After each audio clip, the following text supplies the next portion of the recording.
name's Jordan. This happened when I was 16, and I still don't have a good explanation for it. I've only told a few people because it sounds like a bad horror movie, but it was real, every second of it. It started when my dad picked me up from football practice one night. We lived in rural Pennsylvania, lots of back roads, trees, not much else. It was about 9:30 p.m., pitch black outside. The car ride started normal. I was half asleep, my dad was quiet, and we were driving home when we saw someone on the side of the road. It was a man, mid-30s maybe, wearing a hoodie, jeans. He had a backpack slung over one shoulder and was standing super still, like too still, not waving us down or anything, just waiting. My dad slowed down. I remember he said, probably someone who missed the last bus. He pulled over. Now, my dad's the kind of guy who'll give you the shirt off his back. No questions asked. But I had a weird feeling. I even told him, let's just go. But he kind of laughed and said, he looks harmless. The guy gets in the back seat, doesn't say a word, not a hello, not a thank you. Just sits back there quietly. I tried to look at him in the rearview mirror, but he had his hood up, head down, like he was staring at the floor. A few minutes go by, still nothing. My dad asked where he's headed, and the guy just mumbles something. We couldn't hear him. I turned around to ask again, and that's when I noticed something weird. He wasn't wearing shoes, just socks. White socks, but they were filthy, soaked through, like he'd been walking barefoot for miles. Then about 10 minutes into the ride, the smell hit. It was awful, not just body odor, it was like rotting meat or a dead animal. I gagged and my dad rolled down his window. He joked, man, what died in here? Trying to lighten the mood. The guy didn't react at all, just kept staring at the floor. At that point, I was done. I texted my mom. We picked up a hitchhiker and he's freaking me out. I never got a reply. Finally, my dad said, all right, man, this is our turnoff. Where do you need to go exactly? And then the guy finally speaks. In this low, deadpan voice, he goes, you already passed it. My dad kind of chuckled, like he thought it was a joke. But then the guy leaned forward, and I swear on my life, he whispered, I think you picked up the wrong person. Chills, instantly. My dad hit the brakes hard, told him to get out. The guy didn't argue. Just opened the door, stepped out, and walked straight into the woods. No flashlight, no road nearby, just trees and darkness. We drove off fast. The smell lingered in the car for hours. Here's the part that still freaks me out to this day. When we got home, I checked my phone again. I'd gotten a reply from my mom, but the message was time-stamped 15 minutes before I texted her. It just said, don't let him in.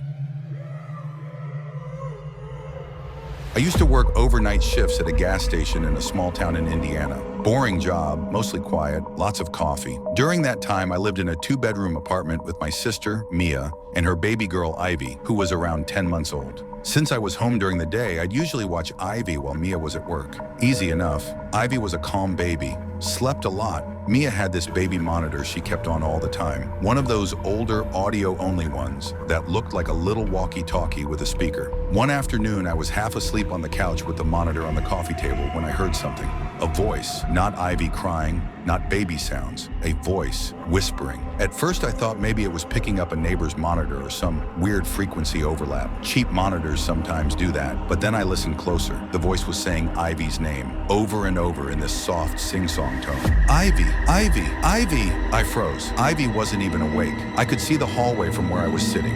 The door to her room was open and the lights were off. No one had gone in. I stood up, picked up the monitor, and it went dead silent. Like whoever was talking knew I was listening. I walked down the hall quietly and peeked into Ivy's room. She was asleep in her crib, alone. Nothing weird, except she was facing the wall. Not unusual, but her eyes were wide open. Like, wide, not blinking, just staring. I called her name softly. She blinked once, then started crying. Later that night, when Mia got home, I told her about the monitor. She kind of laughed it off, said it was probably interference. I wanted to believe that too, until the next day. This time I was fully awake, sitting at the kitchen table eating cereal. The monitor was on. Ivy was down for her nap. I heard a click, like the sound it makes when it picks up noise. And then a voice again, not whispering this time, breathy like it was struggling to talk. It said, she's looking at me.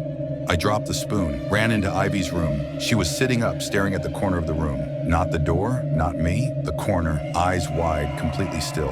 That corner was empty, or at least it looked empty. That night, I convinced Mia to stay at her friend's place with the baby. I was gonna sleep at home alone and try to figure out what the hell was happening. Around 2 a.m., I woke up to static coming from the baby monitor. I hadn't even turned it on. It was just on. Through the static, I heard breathing, heavy, raspy breathing, and then the same voice, but right up against the mic, like it was inches from it. "She's not yours." I don't remember falling asleep again, but I woke up the next morning with the monitor in my hands unplugged and the batteries taken out.